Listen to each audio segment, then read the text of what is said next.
Hoxe, 10 de xuño, cumprense 2 anos da masiva mobilización contra a mina de Touro o Pino. Ese día, as rúas de Compostela tinguíanse de vermello e a Praza do Obradoiro quedaba mesmo pequena para acoller as manifestantes.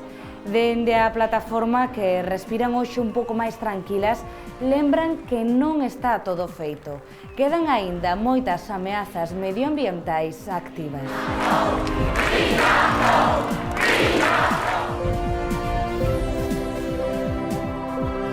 Por un aire, auga e terra limpas, benvidas e benvidos a un novo programa de Espazo Aberto.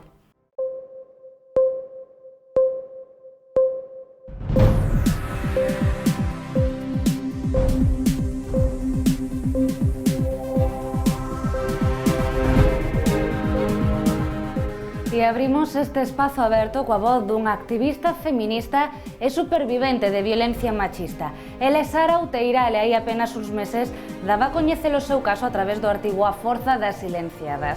A equipa de Nos Televisión puxémonos en contacto con ela e enviámoslle unha serie de preguntas que nos foi contestando a través dun vídeo. Boas, son Sara Outeiral. Fui unha muller maltratada e agradezo moito a Nos TV que me dera a oportunidade de ter voz. A Forza das Silenciadas é o título do artigo coa que Sara Outeiral rachou o silencio e expuso públicamente a súa experiencia na supervivencia da violencia machista. O artigo publicouse e pódese ler no número 50 da revista Terra de Outes ou en Nova Revolución. Decidín abrirme porque creo que hai que falar de violencia machista, de maltrato, de como a sociedade non sabe xestionar estes casos, o movimento feminista tampouco sabe xestionalo. Sabemos xestionar os casos que están a outro lado do país, pero realmente cando temos unha muller ao noso lado que sufre estas características, este proceso non sabemos como actuar, non? O artigo espertou as críticas por parte do acusado e do partido ao que pertence. Bueno, pois quixen non politizalo, na denuncia non nomei que era un concelleiro, pero agora creo que sí que é importante decilo, que nas institucións non podemos ter a maltratadores que decidan sobre a cidadanía, é importante decilo que temos que votar a violencia machista das institucións. Ante isto, o movemento feminista de Vigo saíu en defensa de Outeiral, chamando nun comunicado a repensar as agresións machistas que se sofren en diferentes organizacións da esquerda. Preguntámoslle a Sara Outeiral sobre a xestión emocional durante o proceso, en especial a xestión da culpa. Dis como non me decatei, non? Pois sí, as mulleres nos pode pasar, ainda que estemos formadas en xénero, a todas nos pode pasar, esa culpa te fai que te coste moitísimo xestionalo, que te coste moitísimo exteriorizalo e que te coste moitísimo decir, joder, pois fun víctima de violencia machista, a min foi o que máis me costou para dar o paso e decir denunciar para que a outra muller non lle pasase. Outeiral fai fincapé no poder da educación no combate das violencias machistas que forman parte do sistema capitalista e patriarcal. Eu tiven que atoparme co meu maltratador, tiven que atoparme ca familia do meu maltratador, a miña familia tamén se tivo que atopar con ele e como a familia. Eu creo que non temos que pasar por iso. Para min, o máis duro seguramente foi a parte do xuízo. E sempre tendo en primeiro plano esa rede de apoio feminista que salva vidas. Coidémonos entre nosoutras porque eu iso non o tiven, o botei en falta e pasei como quen di o meu proceso moi soa. Agardo que ninguna muller teña que pasar por iso. Bueno, que somos moitas, que somos manada e que, vamos, que xuntas seguiremos loitando contra o patriarcado, contra o capitalismo, contra o que nos veña. E continuamos abrindo perspectivas no debate polo posible peche da fábrica da Alcoa en San Cibrao. Escoitamos un movimento decrecentista que aposta polo sacrificio de industrias, como a que representa Alcoa, que consume unha gran cantidade de enerxía. Se miras a mochila enerxética do aluminio e dos materiais industriais modernos que ten unha mochila enerxética máis grande. É dicir, desde o punto de vista do decrecemento debería ser dos primeiros materiais que deberíamos sustituir por outros. É dicir, eso de que Alcoa é unha industria de futuro, pues que se dedica a outra cosa, pero desde logo a producir aluminio non me parece unha industria precisamente de futuro. Eso nunca vai chegar. As renovables nunca van poder chegar ao nivel de consumo enerxético que temos hoxe. Entón, imos ter que sacrificar industrias. Agora é o momento de elexir cales empezamos a reducir, a sacrificar, o cal non quere decir sacrificar postos de traballo, nin persoas en absoluto, non? Porque hai que saber diferenciar. Hai que buscar outro tipo de empregos que sí que sexan realmente sustentables, que estean baseados na riqueza autóctona do país e que non contribúan a destruir o noso entorno, o noso planeta, senón todo o contrario, a restauralo, a volver a aumentar a nosa capacidade de resistir pues, pandemias, como é agora o caso, interrupción do comercio internacional, interrupción do fluxo de alimentos, que tamén pode chegar, non? Que veñen o 50% que come Galiza vende fora. Non imos meterlle man a eso. Non sería máis importante que intentar soster unha industria que, ao fin e ao cabo, vai ser das primeiras en caer. É como o tema da automoción tamén. Coa electricidade do país non nos dá.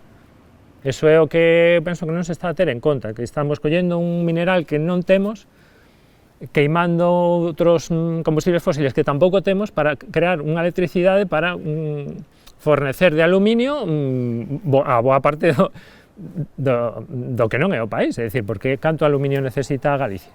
Quen fixo esa conta? Non sei, pero creo que bastante menos co que está producindo Alcoa. Abertos ao Galego é a aplicación móvil da Mesa pola Normalización Lingüística que busca mellorar a presenza da lingua galega nos establecementos comerciais e de servizos.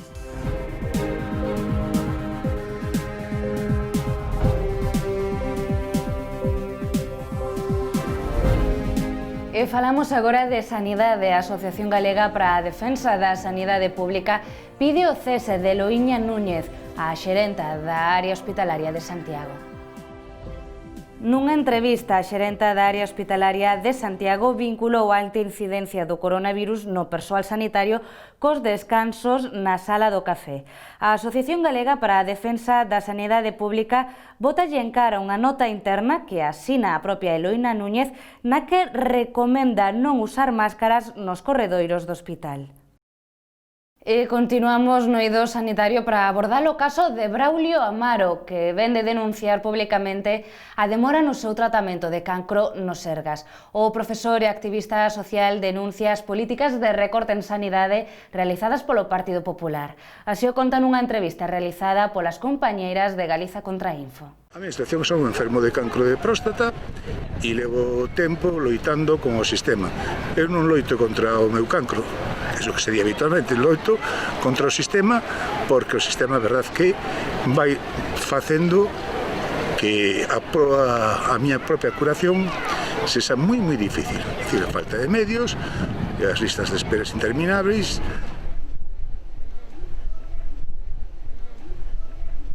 Que diga o xerente aquí do Sergas de que foran atendidos os pacientes oncolóxicos con cancro ao 100% é pura e absolutamente mentira.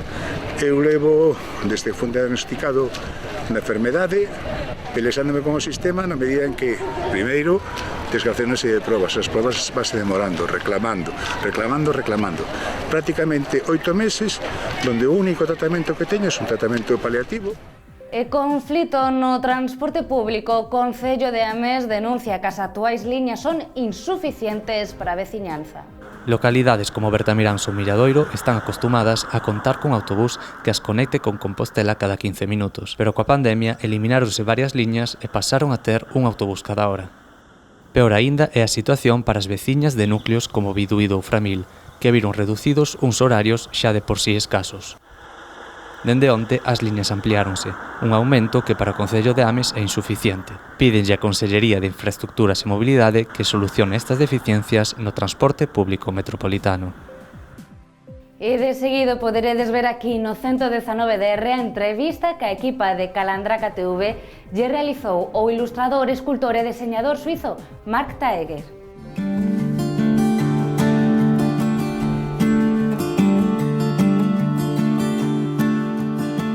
Pues llevamos 10 años en Bueu, venimos de Marín y buscamos un poquito un sitio donde poder criar unas criaturas. E marchamos con música, con Esmegma de Vacas, que achegan unha serie de recomendacións higiénicas. Presten atención, deica mañá, abur! E dime o que ves en mí, sinto unha peste en ti, yeah.